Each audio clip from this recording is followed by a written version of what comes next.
Monsieur le Président, Mesdames et Messieurs les ministres, mes chers collègues, j'aimerais avant toute chose rendre hommage aux femmes et aux hommes qui chaque jour sont en première ligne face au narcotrafic, policiers, gendarmes, douaniers, magistrats. Leur engagement et leur courage permettent à notre pays de tenir face à un phénomène dont l'emprise s'étend chaque année sur notre territoire. Car s'il y a bien un mot qui décrit ce que nous sommes en train de subir, c'est celui de submersion. Submersion parce que les routes par lesquelles la drogue arrive dans notre pays sont innombrables. Submersion parce que les moyens d'introduire ces produits sont de plus en plus diversifiés et sophistiqués. Submersion enfin parce que les modes de distribution et de vente n'ont jamais été aussi nombreux et aussi rapides.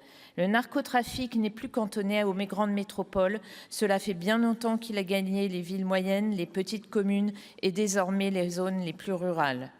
Entre 2010 et 2023, la valeur économique du trafic a bondi de 189%.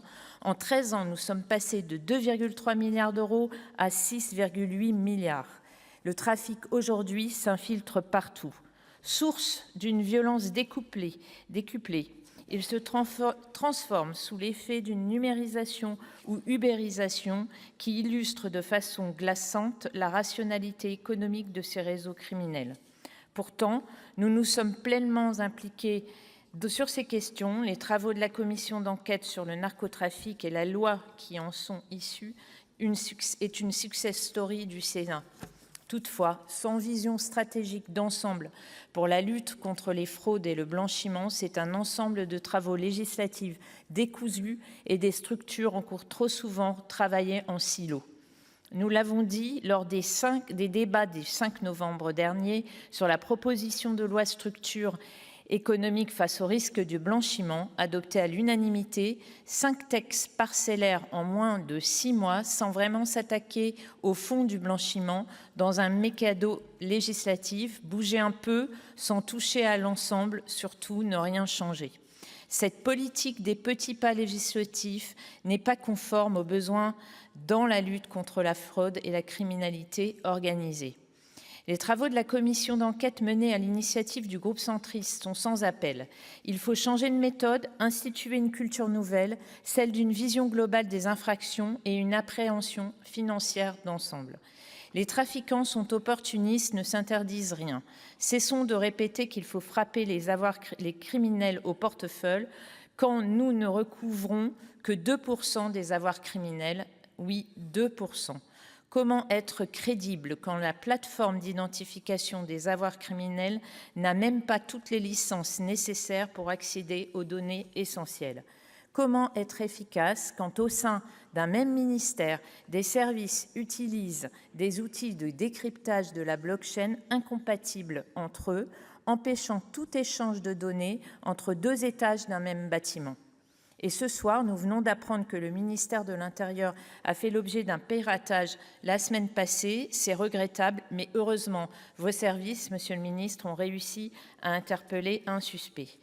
Comment être opérationnel alors qu'un certain nombre de décrets d'application, mes collègues l'ont dit, de la loi du 13 juin 2025 ne sont toujours pas publiés?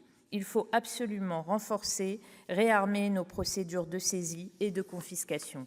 Par exemple, l'enquête patrimoniale doit être menée pendant l'enquête, mais aussi après le jugement. Le criminel ne doit plus pouvoir continuer à profiter de l'argent de son crime. Comme ce trafiquant qui achète de l'immobilier à Dubaï depuis son portable en crypto, depuis sa cellule au Beaumet.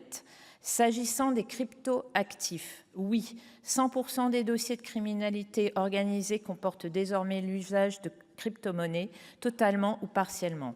C'est pourquoi il faut renforcer l'efficacité de la police, de la gendarmerie et du travail parlementaire. Dans de nombreux cas, les criminels disposent entre eux de véritables systèmes comptables, maîtrisant parfaitement les mécanismes et les ficelles. Les crypto-monnaies n'ont pas remplacé le cash. Les méthodes s'additionnent et se complètent. Il faut rappeler d'ailleurs que les cryptos sont des valeurs traçables, contrairement à ce que l'on croit souvent, à la différence du cash qui, lui, ne l'est pas. Cette réalité nous conduit naturellement à un autre volet essentiel de la lutte contre la criminalité organisée, le blanchiment. Je tiens ici à saluer le travail de ma collègue Nathalie Goulet, très engagée sur cette question et qui regrette de ne pouvoir être présente ce soir.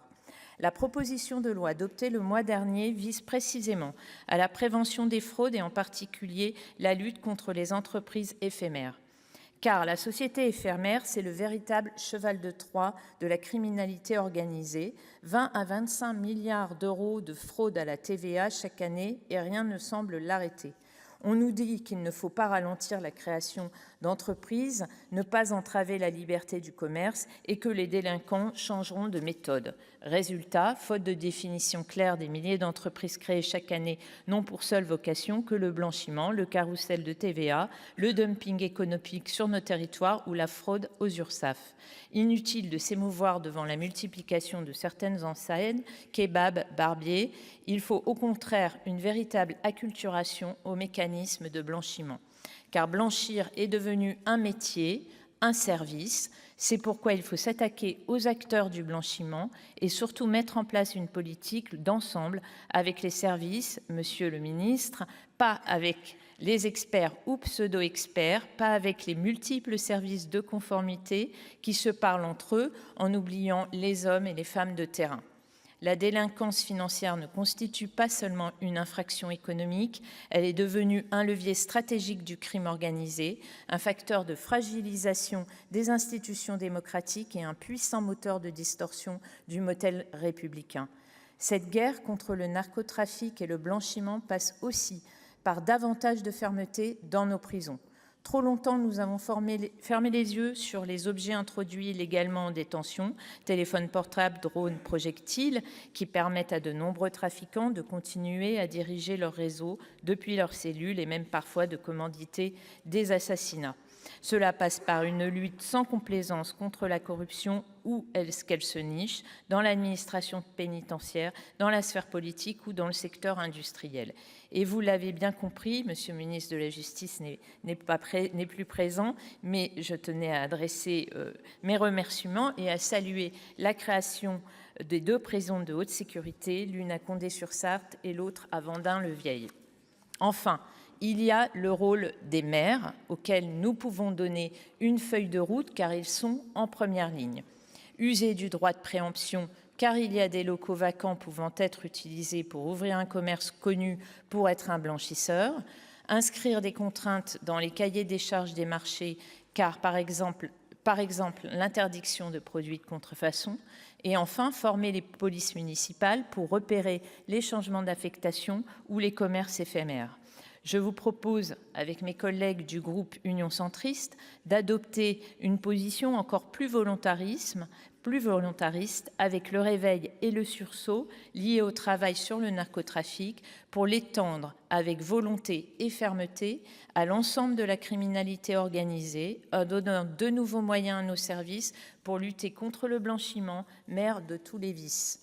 Par ailleurs, je tiens à souligner que les moyens alloués à la Direction générale des douanes et des droits indirects, dont l'une des missions essentielles est la lutte contre la fraude et les grands trafics internationaux, augmentent de 3,6% par rapport à cette année, avec un renforcement des moyens humains.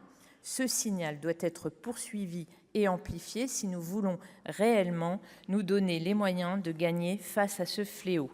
Le groupe Union centriste propose par ailleurs la création d'un groupe de suivi des textes et enjeux de la criminalité organisée à la suite des 2 commissions d'enquête menées par Étienne Blanc et Jérôme Durin, Nathalie Goulet et Raphaël Daubé. Notre engagement, vous l'avez compris, ne saurait faiblir sur ces sujets. Je vous remercie pour votre attention.